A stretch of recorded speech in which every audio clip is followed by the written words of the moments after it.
formulaire. C'est une suite de formules qui vont bien pour pouvoir trouver les aires, ou des fois il y aura des formulaires de volume ou autre chose, hein, ou périmètre. Mais là, en l'occurrence, ce sont des formules d'aires à connaître par cœur pour arriver à calculer des aires, en fait.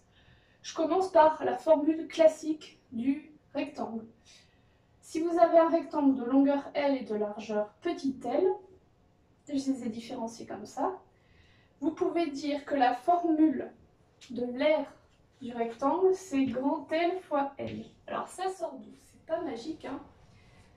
On va essayer de comprendre tout à l'heure le 6, là, d'où il venait.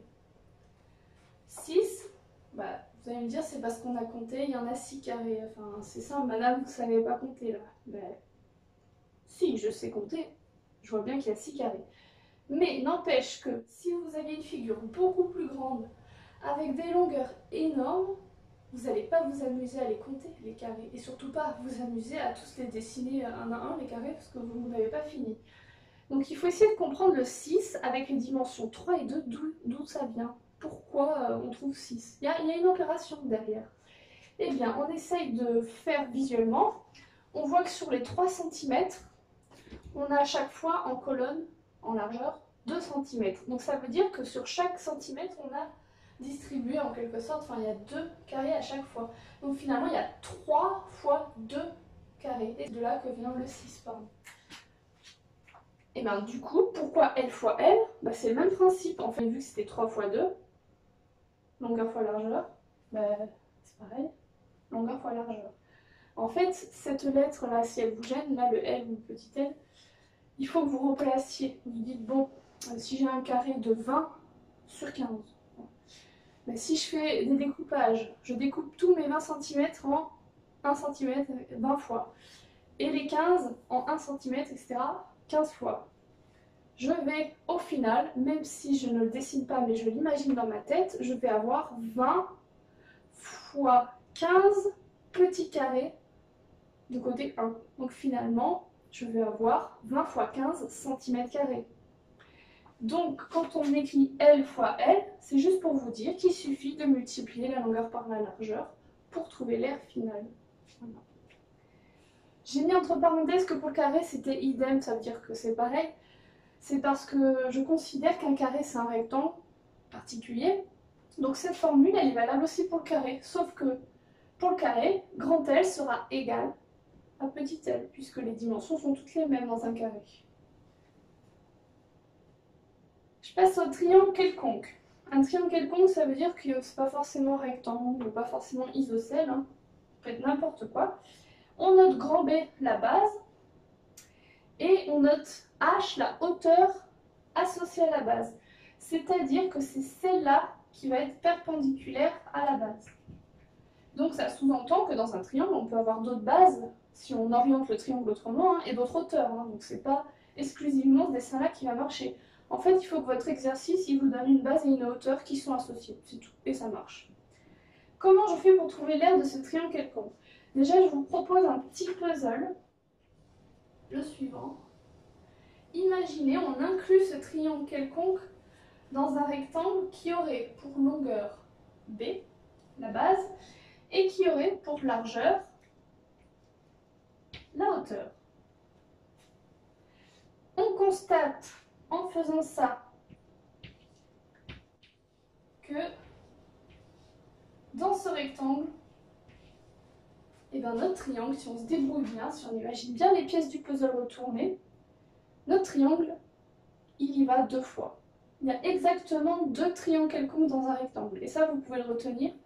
Un triangle, c'est toujours la moitié d'un rectangle. Toujours. Vous pourrez toujours dessiner un rectangle qui sera le double de ce triangle-là. Donc, je reviens à ça. Là, cette partie-là, juste pour vous expliquer quand même, vous voyez, par symétrie axiale, hop, exactement là. Cette partie-là, triangle-là, si vous mettez par symétrie axiale, si vous renversez, exactement là.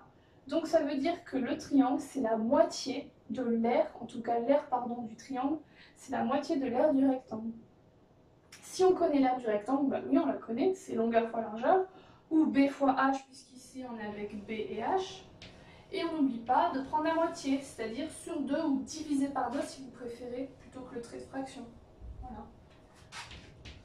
B fois H divisé par 2. Et donc, cas particulier, triangle rectangle, ça va être la même chose que ça, sauf qu'il faut que vous imaginiez qu'un triangle rectangle, en fait, la hauteur et le côté, c'est confondu. Là, vous avez, par exemple, la base, mais comme on sait qu'il y a déjà un angle droit, ben en fait, le côté, ce sera lui-même la hauteur. Donc, vous n'aurez plus qu'à faire cette formule-là, mais avec, en fait, les côtés de l'angle droit, vous voyez, et pas une hauteur qui serait construite en plus des trois côtés. Au départ, je voulais vous faire un cours sur l'origine de l'aire du disque, vous voyez, tous mes dessins.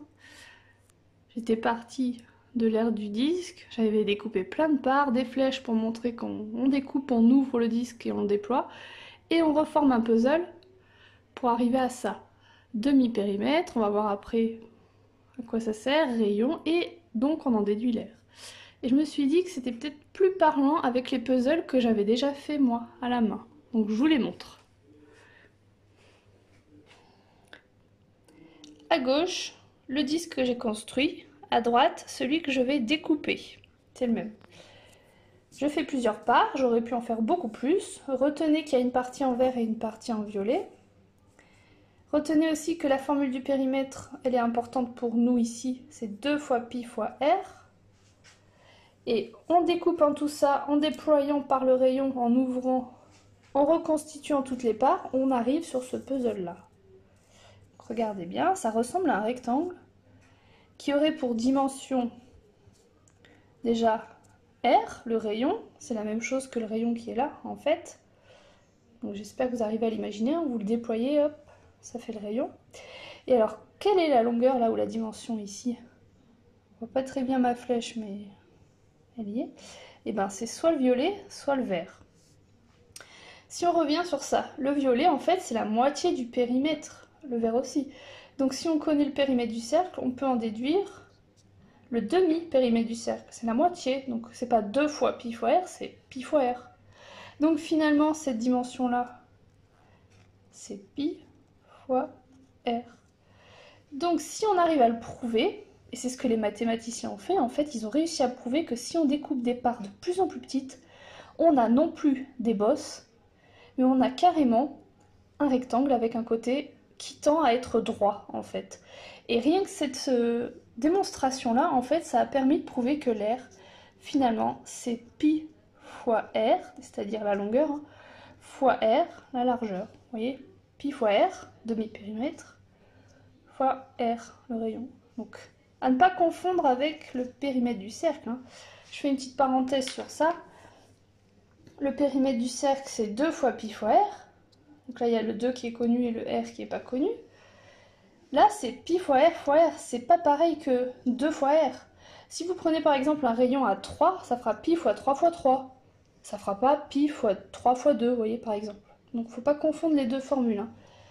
Périmètre, r, c'est pas la même chose. Et encore une fois, ils ont réussi à prouver que c'était une formule exacte, ça. En imaginant que vraiment, si vous découpez des parts de plus en plus fines, imaginez, il y a, je sais pas, 1 million de petits triangles comme ça, on va dire, de portions de disques. Ben, quand vous les alignez, vous ne voyez plus les bosses, c'est vraiment quasiment plat. Et ben à l'infini, ça se prouve, cette formule est exacte. Mais quand on imagine qu'il y a une infinité de portions de disques. À bientôt.